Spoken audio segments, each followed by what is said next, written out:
In this video, I'm going to conduct a two-way analysis of variance using JASP. This example uses the tooth growth dataset that is built into JASP. You can find it by going into the data library, ANOVA, and then scrolling down to tooth growth. When you first open any of the examples from the data library in JASP, you'll be given a description of the data set. Here we have data from a sample of 60 guinea pigs. We want to know if supplement type and/or dosage influences length. So our dependent variable in this data set is length, or LEN, and our independent variables are sup and dose. When you open any of the data library files in JASP, it will already have run some analyses for you. I'm going to close out of this because I want to show you how to conduct this analysis from the very beginning. I'll go to ANOVA and select ANOVA.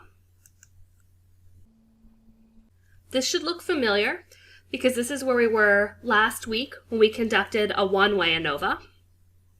Here, the dependent variable will go in the top box, and the independent variables will go in the box that JASP labels fixed factors.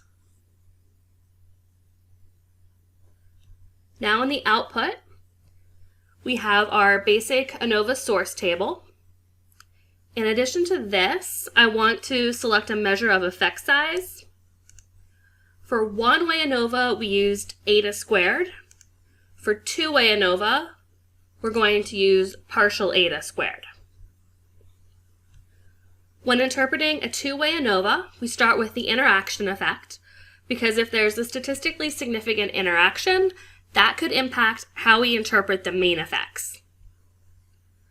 This is the line we look at to evaluate the interaction between supplement type and dosage level. The p-value is less than the standard 0.05 alpha level, which means this interaction is statistically significant. Partial eta squared is 0.132, which is a medium to large effect size. In a minute, I'll make some plots and we'll take a closer look at this interaction effect. But first, we can also look at the main effects. Again, remember that the main effects may be influenced by that interaction effect, so we don't want to make any strong conclusions just based on the numbers associated with the main effects here. For supplement type, our p-value is less than 0.05, so there is a significant main effect of supplement type. Partial eta squared is 0.224, which is a large effect size. And for dosage, the p-value is also less than 0.05.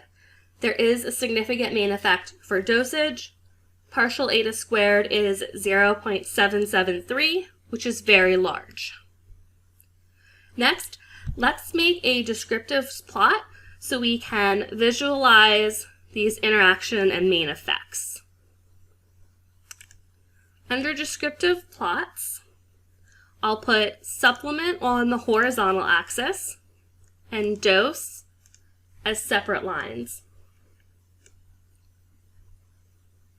Here, we can see that the lines for the 1,500 dosage levels are parallel to one another, but the line for the 2,000 dosage level is flat. That difference in the slopes is what's causing our interaction effect. For the two lower dosage levels, the OJ supplement has a higher mean than the VC supplement. For the highest dosage level, the OJ and VC groups are approximately equal. This plot just shows the means. If you want to get an idea of variability as well, you can select Display Error Bars.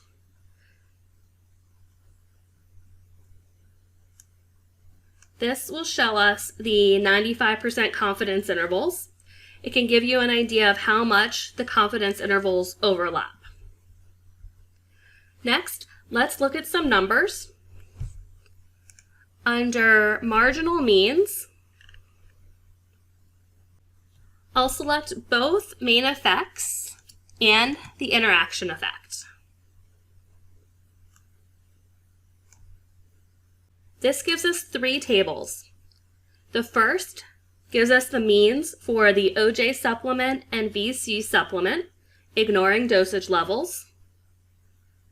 The second table gives us the means for each dosage level, ignoring supplement type. And the third table, which is probably most useful in this case because we did have a significant interaction effect. This one gives us all of the possible supplement by dosage combinations. The marginal means here are the ones that are shown on the descriptive plot that we made a minute ago. The last thing I want to show you is how to conduct a post hoc test. Here we have 6 different supplement by dosage groups. Let's say that we want to know which pairs of groups are different. We can compare these groups using Tukey's HSD test. Under post hoc tests, you have the option of conducting Tukey tests for the main effects or for the interaction. Because we have a significant interaction effect here, we want to conduct our Tukey tests on the supplement by dose interactions. If we didn't have a significant interaction effect, I would probably only look at the post hoc tests for any significant main effects. In addition to requesting the p-values associated with Tukey, which is the default here, I'll also ask for the 95% confidence intervals.